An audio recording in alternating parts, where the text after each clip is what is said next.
নমস্কার, সুরমা বার্তায় আপনাদের স্বাগত জানাই। আমি প্লাবন। এবারে দেখে নিচ্ছি সংবাদ শিরোনাম। এক পশলা বৃষ্টিতেই কৃত্রিম বন্যার কবলে শ্রীভূমি শহর, হাহাকার পরিস্থিতি শহরে। ঘূর্ণিঝড়ে ভূপতিত ঘর, অল্পের জন্য রক্ষা পেলেন দম্পতি। বদরপুর রেল স্টেশনে বৃহৎ পরিমাণ গাঁজাসহ আটক বহিরাজ্যের যুবক। বাংলা ভাষা শহীদদের স্মরণে শ্রীভূমিতে উন্মোচিত হচ্ছে শহীদ বেদি, জানালেন বিধায়ক কমলাক্ষ। গরুসহ 2 চোর আটক পাতারকান্দিতে, জব্দ অটোরিকশা। কাচারে বৃহৎ পরিমাণ হেরোইন ও আফিম সহ গ্রেপ্তার মণিপুরের 2 সরবরাহকারী। অপারেশন সিঁদুর, রামকৃষ্ণনগরে আনন্দ উল্লাস, জাতীয় পতাকা হাতে বিজয় মিছিল। এক পশলা বৃষ্টির ফলে কৃত্রিম বন্যার কবলে শ্রীভূমি শহর, হাহাকার পরিস্থিতি শহর জুড়ে। মাত্র এক পশলা বৃষ্টিতেই শ্রীভূমি পৌরসভার উন্নয়নের আসল চেহারা বেরিয়ে আসলো। ম্লান হলো শ্রীভূমি শহরের আভিজাত্য। এক পশলা বৃষ্টির ফলে হাহাকার পরিস্থিতির সৃষ্টি হয় শ্রীভূমি শহরে। শহরের জনবহুল এলাকা বর্তমানে কৃত্রিম বন্যার কবলে পড়েছে। শহরের বেশ কয়েকটি রাস্তা জলের নিচে চলে গেছে। কোনো জায়গায় যদি হাঁটু জ্বলতো, কোনো জায়গায় তার থেকে বেশি। অনেক লোকের ঘরের ভিতর প্রবেশ করেছে কৃত্রিম বন্যার জল। শহরের mission road, settlement, Paglapatti, Bajendra road, Ramani road সহ এলাকার বেশ কয়েকটি এলাকা বর্তমানে কৃত্রিম বন্যার কবলে। অপরিকল্পিত ড্রেনেজ সিস্টেম ও ড্রেনের জায়গা দখল করে ঘরবাড়ি নির্মাণের ফলে শহরে এক পশলা বৃষ্টিতেই এই বন্যা সদৃশ দৃশ্য সুলভ হয়ে পড়েছে। শ্রীভূমি পৌরসভার পক্ষ থেকে নিকাশি ব্যবস্থার স্থায়ী সমাধান না করার ফলে জমের যন্ত্রণায় ভুগতে হচ্ছে শহরবাসীকে। গত পৌরসভা নির্বাচনে শহরবাসী শাসকীয় পক্ষের প্রার্থীদের উজাড় করে ভোট দিয়েছিলেন শহরের উন্নয়নের জন্য, কিন্তু নির্বাচনের পর শহরের কৃত্রিম বন্যার সমস্যা কোনো উন্নতি সাধন করতে পারেনি বিজেপি পরিচালিত শ্রীভূমি পৌরসভা। শ্রীভূমি শহর একটি ঐতিহ্যপূর্ণ শহর। আগে আমরা দেখেছি যে আমাদের ছোটবেলাতে এখানে বৃষ্টি হলে এইভাবে জল হতো না, কিন্তু দুর্ভাগ্য আমাদের শ্রীভূমি জেলার বা শ্রীভূমি শহরের এই যে রামকৃষ্ণ মিশনের পাশে দেখুন আর এমএনসি বিদ্যালয়ের পাশে দেখুন, একটু বৃষ্টিতে, কালকে ভোরবেলা 3:30টার সময় বৃষ্টি হয়েছে, সেই একটু বৃষ্টিতে এখানে এখন জলমগ্ন হয়ে গেছে। পথচারীরা যেতে পারছে না, বিদ্যালয়ের ছাত্রছাত্রীরা যেতে পারছে না। বিদ্যালয়ের ছাত্রীরা যেতে হলে ওদের পা পড়েতে ভিজে যাচ্ছে, ওরা শাড়ি তুলে যেতে হচ্ছে, ওদের প্যান্ট সেটাকে ভিজে ওরা স্কুলে যেতে হচ্ছে। এমতা অবস্থায় আমাদের এখানে যারা কর্তৃপক্ষ যারা রয়েছেন তারা একদম নির্বিকার। তো আমি আপনাদের মাধ্যমে আমি তাদের ঘুম ভাঙানোর জন্য আমি আবেদন করব, যাতে অতি সত্বর এই দুরবস্থা থেকে আমাদের মুক্তি দেওয়া হয়। আমাদের ছাত্রছাত্রী বা পথচারীরা যেভাবে দুর্ভোগ করছে সেই দুর্ভোগ থেকে যাতে ওরা অতি সত্বর মুক্তি পায়, সেটাই আমি আপনাদের মাধ্যমে ওদের কাছে আমি আবেদন জানাচ্ছি। আজ করিমগঞ্জে বর্তমান যে ভয়ানক অবস্থা আমাদের জলের, কারণ হচ্ছে যে এই যে আজকে যে জল একটু বৃষ্টি দিয়ে জল যে বাড়ছে, কিন্তু দেখা গেছে যে আমাদের ন্যাশনাল হাইওয়ে যে রাস্তার যারা, সেই রাস্তার মধ্যে পুরা জলের জল, যে ন্যাশনাল হাইওয়ে জল। আর আমাদের এখানে 2 জন এমপি, এমএলএ সবাই আমাদের এখানে, কিন্তু আমাদের দিকে ওরা রাস্তাঘাটে কোনো নজর না। ওরা, আমি মনে করি ওরা নিজেকে নিয়ে ওরা চিন্তায় ব্যস্ত এবং নিজের দিকে নিয়ে ওরা থাকে।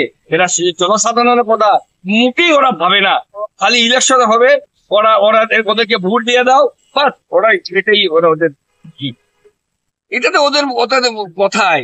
ওরা তো এইভাবেই বলে যাচ্ছে যে আমরা একটু জল আর হবে না, আর দেখা গেছে ওরাই জল প্রচন্ড জল। এটা বলে লাভ নেই, ওদেরকে কি বলবো। আর ওরা তো আর কামও করে না, কিছু করে না, খালি বলে যাচ্ছে জনসাধারণকে আর কি ওরা ঠকাবানোর জন্যই এই কামই করছে ওরা। देखिए, पिछले 7-8 सालों से देख रहे हैं कि रात को अगर थोड़ा सा बारिश होता है तो टाउन के बहुत सारे अली गली जो है सब ऐसे पानी में भर जाते हैं। यहाँ पर आप देख सकते हैं, ये Romani road number 1 number Romani road है। तो पिछले साल जब हमने सुना था कि मास्टर दिन का कुछ एक काम हो रहा है यहाँ पर 2-3 करोड़ का, तो हमने सोचा कि अब तो पानी नहीं होगा। फिर भी देखिए कल रात जो बारिश हुआ, ये अभी हालात है यहाँ पर। हालात ऐसा है कि कोई मतलब खुद का बाइक स्कूटी ऐसे लेके यहाँ से नहीं जा सकते। ई रिक्शा जो है वो भी नहीं आ सकते, क्योंकि वो सरपंच हो जाता है पानी में। ठीक है, अभी देखिए इस जो रास्ता है, रास्ते पे कम से कम आसपास में 3-4 स्कूल है, कॉलेजेस है, ऑफिस भी है। उनका स्टाफ कैसे जाएगा? अभी क्या बताए कि मतलब सुबह से हमको काम पे निकलना है, मगर हमारा स्कूटी हम लेके नहीं निकल सकते। ठीक है, ऐसा यहाँ पर हालात है। और यहाँ पे 4-5 घर ऐसा भी है कि घर के अंदर भी पानी घुस गया। हम तो ये सोचे कि म्युनिसिपैलिटी कर क्या रहा है म्युनिसिपैलिटी कर क्या रहा है? हर साल ऐसे सुनते हैं कि नेक्स्ट साल से पानी नहीं आएगा, फिर भी नेक्स्ट साल जब भी आता है तब पानी का स्तर जो है वो बढ़ जाता है, कम नहीं होता है। ठीक है, तो अभी किससे गुजारिश करें? हर वक्त हम न्यूज़ पे बताते हैं, सबको बताते हैं कि कुछ तो कीजिए, मगर कोई फायदा नहीं होता है। অপারেশন সিঁদুরের সফলতা, রামকৃষ্ণনগরে আনন্দ উল্লাস, জাতীয় পতাকা হাতে বিজয় মিছিল। অপারেশন সিঁদুর গুড়িয়ে দিয়েছে পাকিস্তান ও পাকিস্তান অধিকৃত কাশ্মীরের 9টি জঙ্গি ঘাঁটি। সেই সঙ্গে লাহোরের এয়ার ডিফেন্স সিস্টেম নিষ্ক্রিয় করল ভারত।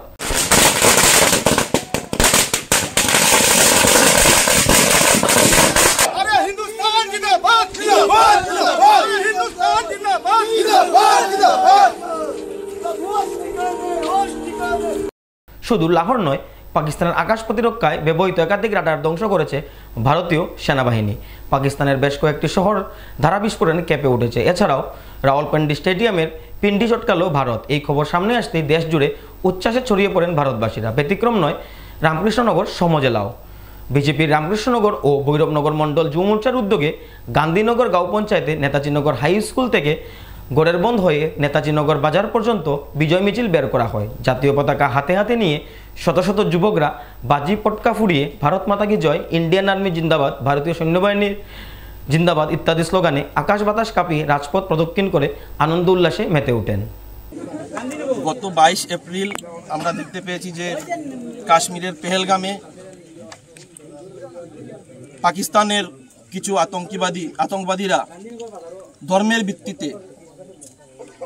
ধর্মের ভিত্তিতে হিন্দু না মুসলিম জিজ্ঞেস করে আমাদের ভারতবর্ষের কিছু নাগরিকদেরকে হত্যা করেছিল। আমাদের ভারতবর্ষের কিছু নারীদের স্মৃতির সিঁদুর কেড়ে নিয়েছিল সেই আতঙ্কবাদীরা। তার পরিপ্রেক্ষিতে মিশন সিন্দুর, অপারেশন সিন্দুর অভিযানে ইন্ডিয়ান আর্মি এবং ইন্ডিয়ান বায়ুসেনা একটা অপারেশন চালিয়েছিল। সেই অপারেশনের দ্বারা আমাদের মায়েদের যাদের সিঁদুর, মা বোনদের যাদের সিঁদুর কেড়ে নিয়েছিল, সেই সিঁদুরের জবাব আমরা বোম দিয়ে সেখানে আতঙ্কবাদীদের উড়িয়ে দিয়ে দেওয়া হয়েছে। সেখানে অনেক পাকিস্তানি আতঙ্কবাদীরা সেখানে মারা গিয়েছে সেই অপারেশনে। সেই অপারেশনের জন্য আমরা ভারতীয় জনতা যুব মোর্চা এবং ভারতীয় জনতা পার্টির সকল কার্যকর্তারা মিলে আজকে বিজয় মিছিল করেছি। আমরা সবাই ভারতীয় সেনার সঙ্গে আছি। ভারতীয় সেনার সঙ্গে থাকায় আমরা ভারতীয় সেনার সাপোর্টে আজকে আমরা সেখানে একটা র্যালি করেছি। সেই র্যালি থেকে আমি একটা কথাই বলতে চাই যে আমরা পাকিস্তানকে আমরা কোনো অবস্থায় ছেড়ে দেব না।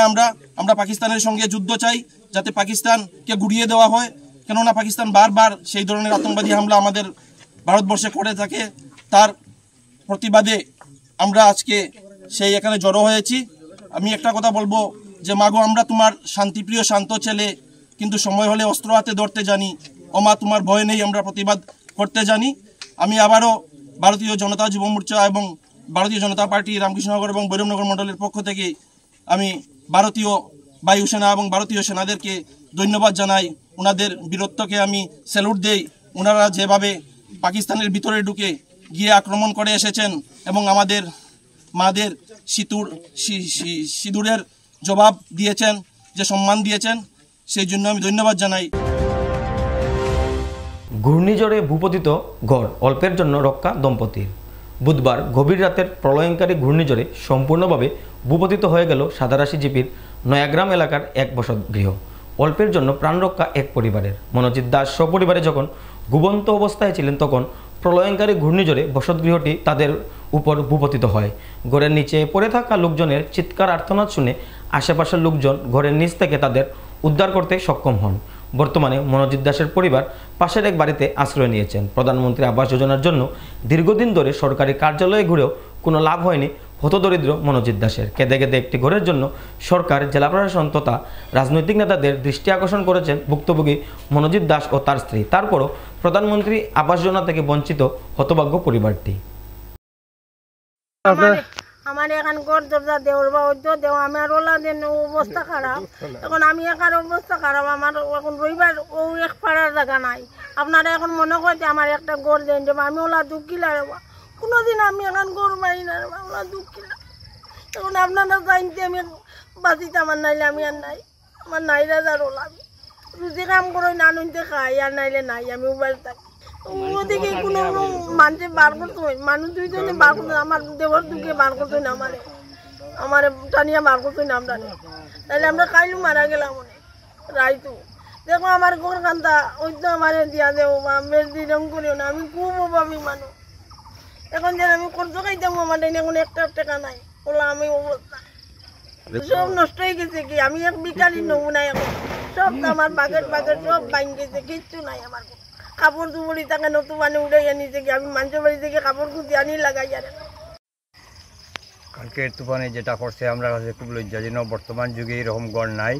এই গড়টা যে করছে, এরা যে বাইরে হয়েছে গড় থেকে উপরওয়ালার কৃপায়, ওরা তো নিজে বাইরে হইতে পারছে না, গ্রামের লোক আসিয়া আশপাশের লোকেরা আসিয়া ওরা ঠান্নিয়া উন্নিয়া বাইর করছে। এরা যে মানুষ দিনমজুর বলতে দরিদ্র বললেও তো লজ্জা লাগে, মহা দরিদ্র। ওরা আনলে খাইব, এখন মনে হয় না ওদের কাছে 5 টাকা আছে নগদ বলিয়া। তাই আমরা প্রার্থনা করবো সবার কাছে, উচ্চপদস্থ যারা পদাধিকারী আছেন অতি সত্তর যাতে এর একটা গড় ব্যবস্থা করিয়া দিলে খুব কৃতার্থ হইব গ্রামবাসীরা। মনে করবো সরকারের কাছ থেকে বৃহৎ একটা জিনিস পাইছে, এরা অতি সত্তর একটা গড়ের ব্যবস্থা করিয়া দেওয়া যাতে যায়। আর ওরা খাওয়া দাওয়ার যা ব্যবস্থা, একদম পয়সা নাই, আমরা গ্রামবাসীরা কিছু কালেকশন করিয়া আপাতত তারা খাওয়া দাওয়ার ব্যবস্থার এক লাইন করিয়া আমরা দিয়ে দিই। শ্রীভূমির বদরপুর রেল স্টেশনে বাজেয়াপ্ত গাঁজা। লোকমান্য তিলক রেল থেকে গাঁজাসহ আটক এক যুবক।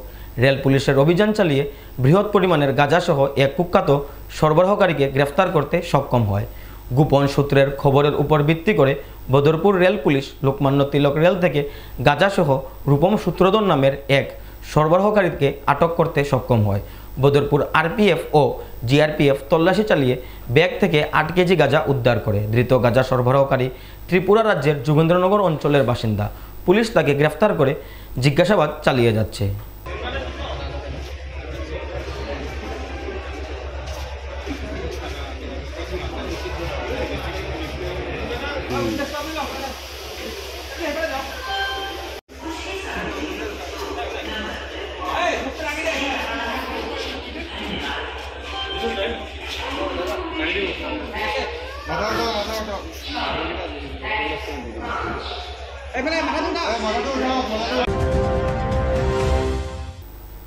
উনিশে মে শহীদ দিবসের দিন শ্রীভূমি শহরে বাংলা ভাষার জন্য শহীদদের স্মরণে উন্মোচিত হচ্ছে শহীদ স্তম্ভ। স্পোর্টিং ইউনিয়নের জিমখানার সম্মুখে শহীদ স্তম্ভ স্থাপন করা হবে। এ নিয়ে এক সাংবাদিক সম্মেলন করে উত্তর করিমগঞ্জের বিধায়ক কমলাক্ষ দেবুরকায়স্থ জানান, 18 মে এই উপলক্ষে শহীদদের স্মরণে এক পদযাত্রা বের করা হবে। 19 মে দুপুরে 2:35 স্পোর্টিং ইউনিয়ন ক্লাবের সম্মুখে বাংলা ভাষার শহীদ স্তম্ভের উন্মোচন করা হবে। তারপর দুপুরে করিমগঞ্জ কলেজের অডিটোরিয়ামে ভাষা শহীদ দিবস উপলক্ষে এক আলোচনা সভার আয়োজন করা হবে। বিকেলে স্থানীয় শিল্পী ও আমন্ত্রিত শিল্পীদের দ্বারা নাচ গান ও নাটক আয়োজিত হবে। বিধায়ক কমলাক্ষ দেবুরকায়স্থ বলেন, প্রত্যেক ভাষাকে সম্মান করে নিজ মাতৃভাষাকে ভালোবেসে আমাদের আগামীর পথ চলা জারি থাকবে। আমরা শহীদ বেদি অর্থাৎ স্পোর্টিং ইউনিয়নের সামনে যে শহীদ বেদি হবে সেখান থেকে আমরা 19-এর পথ চলা অর্থাৎ পায়ে হেঁটে আমরা শহীদদেরকে শ্রদ্ধা জানাবো। সবার উপস্থিতি আমরা কামনা করছি এবং 19 তারিখ বিকেল 2:35 আমাদের শহীদ বেদি যেটা আমরা তৈরি করেছি বা তৈরি করতে যাচ্ছি সেটা উন্মোচন করা হবে। তো 2:25-এর টাইম এই জন্য রাখা হয়েছে, 2:35-এ শিলচর রেল স্টেশনে সেখানে গুলি চালানো হয়েছিল শহীদদের উপরে। তাই 2:25-এ আমরা উন্মোচন করব এবং তারপর 3:15 করিমগঞ্জ কলেজ অডিটোরিয়ামে আলোচনা সভা হবে এবং তারপর আমরা দেখি যদি তাহলে আমাদের অনুষ্ঠান সূচি আছে 5টা থেকে লোকাল শিল্পীদের, স্থানীয় শিল্পীদের গান নাচের অনুষ্ঠান, নাটকের ব্যবস্থা আমরা করেছি এবং আমন্ত্রিত শিল্পী এখানে যাতে প্রোগ্রাম করা যায় তার জন্য আমরা সিদ্ধান্ত নিয়েছি। তাই বিশেষ করে এই প্রোগ্রামে আমরা অনেককেই আমরা ইনভাইট করেছি। আমাদের ইনভাইটেশন লেটার কালকে বের হবে এবং ইতিমধ্যে আমরা কনসার্ন পেয়েছি। আমরা ইতিমধ্যে যোগাযোগ করেছি আমাদের মাননীয় মন্ত্রী কৌশিক রায় মহাশয়ের সঙ্গে, কৃষ্ণেন্দু পাল মহাশয়ের সঙ্গে মিশন রঞ্জন দাস মহাশয়ের সঙ্গে, পরিমল শুক্লবৈদ্য বাবুর সঙ্গে যোগাযোগ করব, কৃপানাথ মালা মহাশয়ের সঙ্গে আমরা যোগাযোগ করি। এছাড়া আমাদের সেই নির্ধারিত আলোচনা করার জন্য আমরা দুজন ব্যক্তির নাম আমরা ঠিক করেছি, শত্রু রায় মহাশয় এবং ডক্টর বিশ্বদূষ চৌধুরী মহাশয়। ওনাদেরকে নিমন্ত্রণ করা হবে এবং প্রোগ্রামটা যাতে একটা সুষ্ঠু সুন্দর একটা প্রোগ্রাম হয় যাতে, কারণ এই প্রোগ্রামের সঙ্গে আমাদের একটা আবেগ জড়িত। অতএব যেখানে আমাদের আবেগ জড়িত সেই প্রোগ্রামটা যাতে ভালো করে হয়, সুন্দরভাবে হয়, তার জন্য আমরা ইতিমধ্যে আমরা সিদ্ধান্ত নিয়েছি, ইতিমধ্যে আমরা অনেক ব্যবস্থা নিয়েছি, অনেক ধরনের আমরা প্রোগ্রাম কীভাবে সুন্দরভাবে হয় তার জন্য আমরা আমাদের কাজ চালিয়ে যাচ্ছি। তো বিশেষ করে স্পোর্টিং ইউনিয়ন ক্লাবের সহযোগিতা, বিধায়ক হিসাবে আমিও আছি, অনেক সংগঠন আমাদের মধ্যে আছেন। আমরা আবারও মিটিং করব এবং সেই প্রোগ্রামটাকে আরও সুষ্ঠু সুন্দরভাবে পড়া এবং সামনের দিন আমি মনে করি যে মায়ের ভাষাই মাতৃভাষা, সেই ভাষাকে ভালোবাসি বাংলা ভাষা, ভালোবাসি বিশ্বজনের মাতৃভাষা, সব ভাষাকে সহযোগিতা করা। তাই আজকে প্রতিযোগিতা নয়, সহযোগিতার মাধ্যমে প্রত্যেকটা ভাষাকে সম্মান দিই, নিজের মাতৃভাষার প্রতি শ্রদ্ধা জানিয়ে এবং সামনের দিন যাতে সুষ্ঠু এবং সুন্দর পরিবেশ হয়। এবারে নিয়ে নিচ্ছি বিজ্ঞাপন বিরতি, ফিরে আসছে বিরতির পর। আনন্দ সংবাদ। করিমগঞ্জে এই প্রথম 3D সিটি স্ক্যানের সুবিধা নিয়ে এলো Karimganj health city, Banamali road, Karimganj. পুরো শরীর 3D সিটি স্ক্যানের সুবিধা এখন পাচ্ছেন করিমগঞ্জে। আন্তর্জাতিকভাবে বিখ্যাত ডাক্তার দ্বারা রিপোর্ট। 3D সিটি স্ক্যানের জন্য যোগাযোগ করুন telephone 03843260705, mobile 9678033047। Karimganj health city, Banamali road, Karimganj আপনাদের সেবায় নিয়োজিত।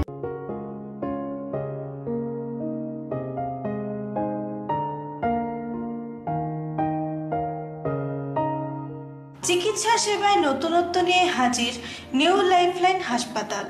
অত্যাধুনিক প্রযুক্তিতে এখানে pinhole surgery, gallbladder, appendix surgery করা হয়। শিলচর মেডিকেল কলেজের সার্জারি বিভাগের অতিরিক্ত প্রফেসর ডক্টর RC শ্যাম সার্জারিগুলি করবেন। তাছাড়া তিনি প্রতি শনিবার বিকেল 3টে থেকে OPD-তে রোগী দেখবেন। রয়েছেন শিশুরোগ বিশেষজ্ঞ ডাক্তার গুলজার হোসেনও।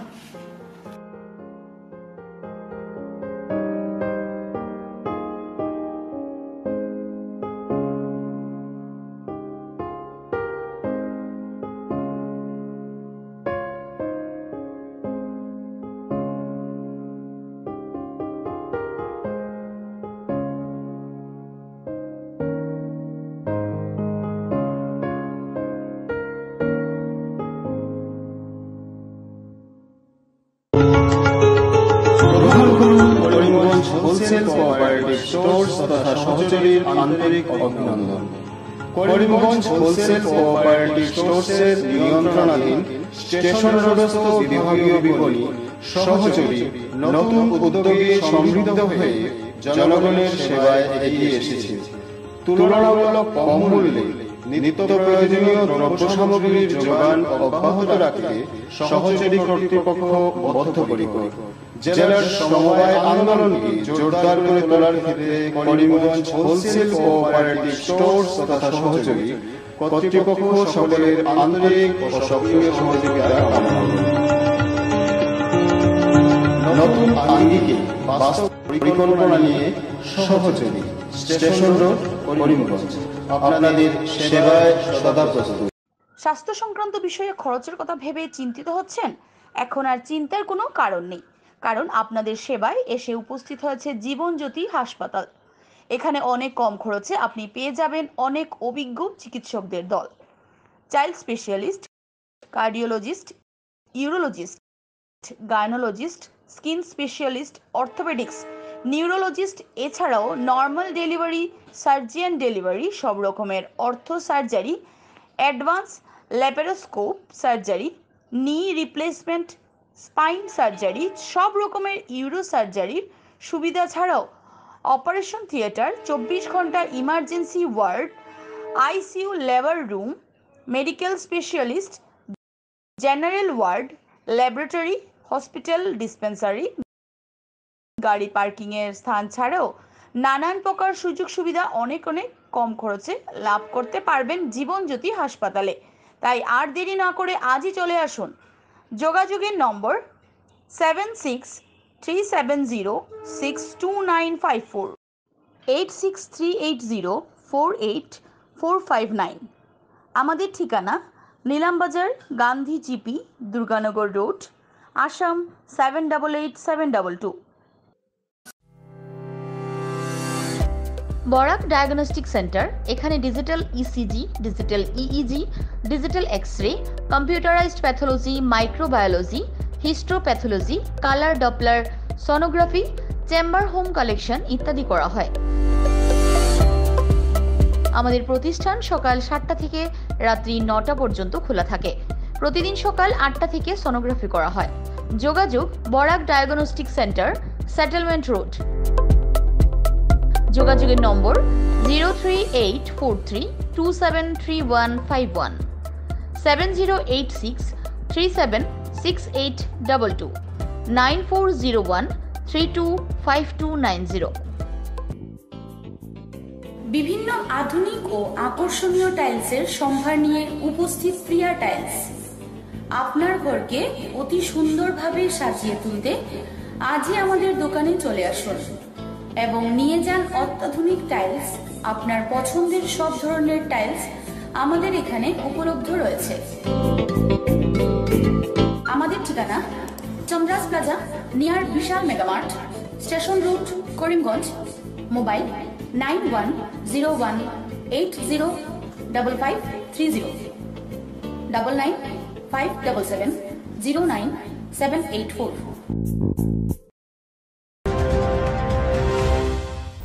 গরুসহ 2 চোর আটক শ্রীভূমি জেলার পাতারকান্দিতে।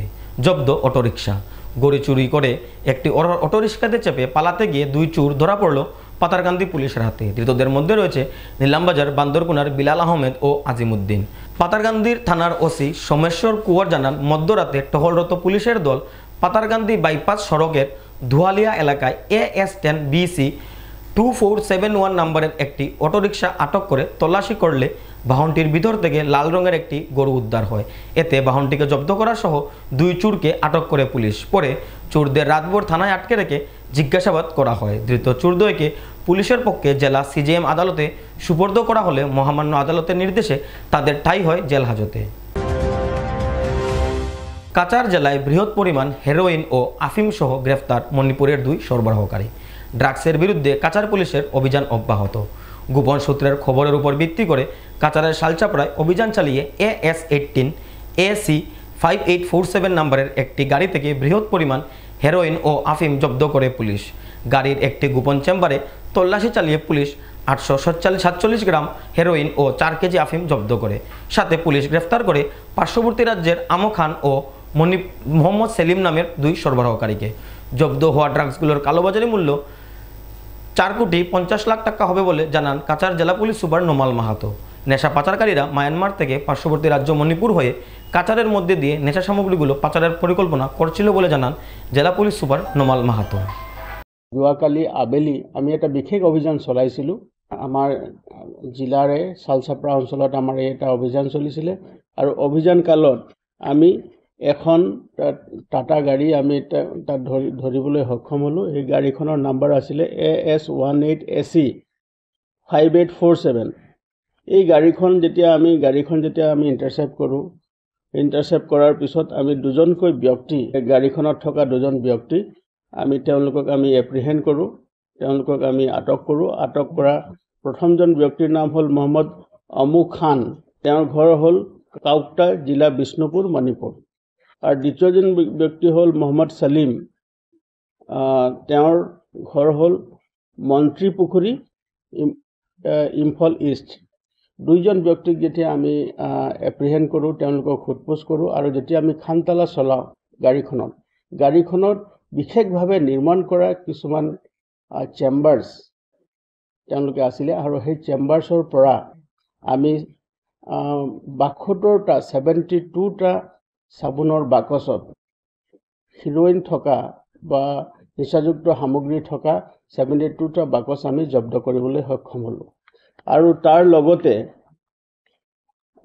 4টা ডাঙৰ পেকেটছ আছিলে আৰু সেই পেকেটবিলাকত অপিয়াম পাউডাৰ আছিলে আৰু অপিয়াম পাউডাৰৰ ওজন আছিলে প্ৰায় 4 কেজি আৰু যিখিনি সন্দেহযুক্ত হিৰোইন আমি জব্দ কৰিলোঁ সেই জব্দকৃত হিৰোইনখিনিৰ মূল্য ওজন আছিলে 847 গ্ৰামছ। আৰু তাৰ লগতে আমি সেই গাড়ীখন যিখন গাড়ী লৈ এই সৰবৰাহ মানে অবৈধ সৰবৰাহ ড্ৰাগছৰ অবৈধ সৰবৰাহ চলিছিল সেই গাড়ীখনো আমি জব্দ কৰিলোঁ। যিখিনি সামগ্ৰী আমি জব্দ কৰিলোঁ এই জব্দকৃত সামগ্ৰীখিনি অবৈধভাৱে চুবুৰীয়া জিলাৰ পৰা আন্তঃৰাষ্ট্ৰীয় সীমা অঞ্চলৰ পৰা সৰবৰাহ হৈছিলে আৰু আমাৰ জিলাৰ মাধ্যমেদি বেলেগ ঠাইলৈ লৈ যোৱাৰ তেওঁলোকৰ পৰিকল্পনা আছিল। সামগ্ৰীখিনিৰ বজাৰ মূল্য হ'ব প্ৰায় 4.5 কোটি টকা। তেওঁলোকৰ লগত সম্পৰ্কিত থকা যি ব্যক্তি আছে তেওঁলোককো আমি অনুসন্ধান কাৰ্য চলাই আছোঁ। সুরমা বার্তা এ পর্যন্তই। আগামীকাল আবারও দেখা হবে একই সময় একই চ্যানেলে। নমস্কার।